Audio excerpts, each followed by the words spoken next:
আমরা ঠিক এখন আপনারা দেখতে পাচ্ছেন যে আমরা রয়েছি একদম মাঝখানে, অর্থাৎ নৌকো দিয়ে কিন্তু আমরা যাচ্ছি। আপনারা দেখতে পাচ্ছেন যে এখানকার যে অবস্থাটা, অর্থাৎ অবস্থা বলা চলে যে একদমই ভালো না।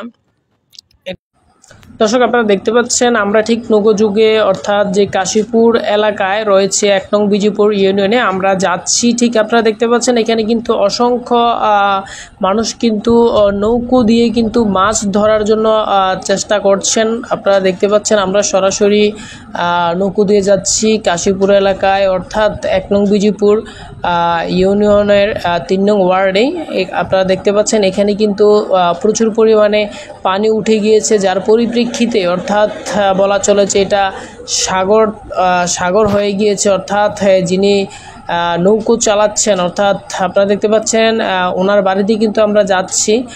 ওনার বাড়ি সহ আশেপাশের যে বাড়ি রয়েছে ওইখানে আমরা যাওয়ার জন্য নৌকোতে উঠেছি। আপনারা ইতিমধ্যে দেখতে পেয়েছেন আশেপাশে কিন্তু ঝোপঝাড় কিন্তু রয়েছে, এবং যে পর্যন্ত এখানে অনেকে আমরা দেখতে পেয়েছি যে মাছ ধরার জন্য অর্থাৎ জাল পাতানো হয়েছে। অর্থাৎ এখানে আপনারা জানেন ইতিমধ্যে অনেকের ভারী বর্ষণের কারণে অনেকের মাছের ঘের যেটা রয়েছে সেটা কিন্তু তলিয়ে গিয়েছে, এবং যার পরিপ্রেক্ষিতে মাছ কিন্তু বেরিয়ে গিয়েছে, এবং এগুলি শিকার করার জন্যই কিন্তু অনেকে জাল পেতেছেন। আপনারা ঠিক এখন রয়েছে নৌকোতে, অর্থাৎ আমরা ঠিক নৌকো দিয়ে যাচ্ছি, তার পাশেই কিন্তু রয়েছে ঝোপঝাড়। আমরা আপনাদেরকে ওনার বাড়িসহ আশেপাশের যেই অঞ্চল, অর্থাৎ আশেপাশের যে বাড়িঘরের অবস্থাটা ঠিক দেখাবো, আপনারা দেখতে থাকুন। দর্শক, আপনারা দেখতে পাচ্ছেন আমরা ঠিক রয়েছি দক্ষিণ বিজয়পুরে অর্থাৎ কাশীপুর এলাকায়। এখানে যদি আমরা বলা চলে যে এখানকার যে অবস্থাটা সেটা হচ্ছে যে এখানকার মাটির ঘর কিন্তু একদম ভেঙে গিয়েছেন, এবং যিনি এটার বাড়িতে থাকতেন তারা এখন খুবই নিরুপায় হয়ে রয়েছেন। আপনারা দেখতে পাচ্ছেন এখানে কিন্তু বাড়িঘরগুলো কিন্তু বাড়িটা কিন্তু একদম ভেঙে একদম অবস্থা খুব খারাপ হয়ে গিয়েছে।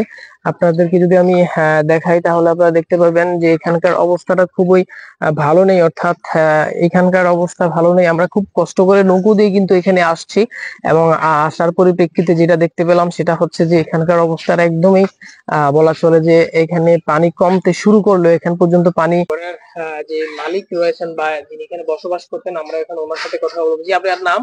আমার নাম মোহাম্মদ ইসমাইল হোসেন। আপনি কি করেন? আমি তো কৃষিকাজ করি। কৃষিকাজ করেন, আচ্ছা। এখানে যে আপনার এই যে বাড়িঘরটা ভাঙছে এটা কতদিন হয়েছে আজকে? আজকে হয়েছে তো প্রায় ১ সপ্তাহ। ১ সপ্তাহের মতো হয়েছে। আচ্ছা, সে বিষয়ে কি আপনারা কি আর্থিক প্রণোদনা কোনো পেয়েছেন কিনা? না, আমরা এগুলা এখনো পাই নাই। বসবাস করতেছেন, এটা কোথায় অবস্থিত? কুমিল্লা সদর দক্ষিণ ১ নং বিজয়পুর ইউনিয়নের গ্রাম কাশীপুর। আমি এখানে বাস করতে আছি। এখানকার জনপ্রতিনিধি যারা রয়েছেন, অর্থাৎ স্থানীয় ইউপি সদস্য এবং চেয়ারম্যান যারা রয়েছে, তাদের নাম কি? তাদের নাম হচ্ছে তানভীর হোসেন পারভেজ। উনি কি চেয়ারম্যান? উনি চেয়ারম্যান। আচ্ছা, আর মেম্বারের নাম? মেম্বারের নাম হচ্ছে যুবরাজ ভৌমিক। এখন পর্যন্ত কোনো আর্থিক সহযোগিতা আপনারা আমরা পাই নাই। তাহলে এখানে খুব কষ্ট করে দিন যাপন? হ্যাঁ, কষ্ট করে দিন যাপন করতে আছি। আপনি এখানে ঘর চিনে আসেন, আপনারা দেখেন ওই গেটও আমার ভেঙে গেছে। আপনি এখন কি যাচ্ছেন? আসলে আমি তো অসহায় হয়ে গেছি, আমার ঘর দুবার ভেঙে। এখন আমি চাচ্ছি সহযোগিতা প্রশাসনের কাছে, ঠিক আছে। এখন আমার এই অবস্থা, আমি চাচ্ছি যে পুনর্বাসন এই জেলা প্রশাসনের কাছে অনুরোধ করেছি। আপনার নাম? আমার নাম মোহাম্মদ ইসমাইল হোসেন। ধন্যবাদ আপনাকে।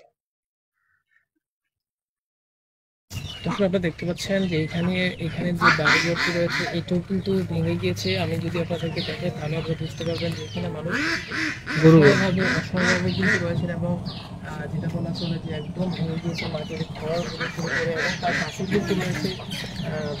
কিন্তু রয়েছে জলাবদ্ধতা, অর্থাৎ অনেক জল রয়েছে, অর্থাৎ পানি কিন্তু এখানে আমরা দেখতে পাচ্ছেন যে অসংখ্য পানি কিন্তু এখানে রয়েছে, অর্থাৎ এটা কিন্তু একটা রাস্তায় কিন্তু পানি রয়েছে এবং যে ইটের যেই অর্থাৎ আমরা যেটা বলতে পারি যে সলিং রোড রয়েছে, সলিং রোড কিন্তু একদমই পিচ্ছিল হয়ে গেছে। যে কোনো মুহূর্তে এখান থেকে হাঁটলে কিন্তু অনাকাঙ্ক্ষিত দুর্ঘটনা বা পিচ্ছিল হয়ে পড়ে যাওয়ার সম্ভাবনা রয়েছে। আপনারা দেখতে পাচ্ছেন যে এখানে যে অবস্থাটা সেটা হচ্ছে যে এখানে মানুষের বাড়িঘর পর্যন্ত এখন পর্যন্ত পানি রয়েছে এবং যেটা বলা চলে যে পানি থাকার পরিপ্রেক্ষিতে কিন্তু এখন পর্যন্ত মানুষ এখানে কিন্তু পানিবন্দী অবস্থায় রয়েছে। এখানে আপনারা দেখতে পাচ্ছেন একজন বৃদ্ধ মানুষ এখানে। আচ্ছা, আমরা এখন এখানে একজন বৃদ্ধ মানুষ রয়েছেন, আমি ওনার সাথে কথা বলবো। যে আদাব দাদা, কেমন আছেন? আচ্ছা, এখানে পানির কেমন ছিল এবং পানির থাকার পরিপ্রেক্ষিতে আপনারা খাবার দাবার পেয়েছেন কিনা? খাবার দাবার যারা মানে আমাদেরকে ত্রাণ সহায়তা করছে তারা আমরা পাইছি, যা কিছু পাইছি তাই তো, আর এর থেকে তার বেশি আমরা কিছু বলতে পারি না। এর কোথায় এটা? এটা হলো সদর দক্ষিণে আর কি, সদর দক্ষিণ। এটারে আমরা কাশীপুর ওই বাড়ি আছে না, জি, ওইখানে কয়েকটা বাড়ি আছে কাশীপুর। জি, হ্যাঁ, এখানেও আছে। তারপরে আমরা এখানে রাস্তাঘাটের সমস্যা আমরা অনেকটা আর কি, এই ঈদে আমরা সমস্যা হলো বেশি।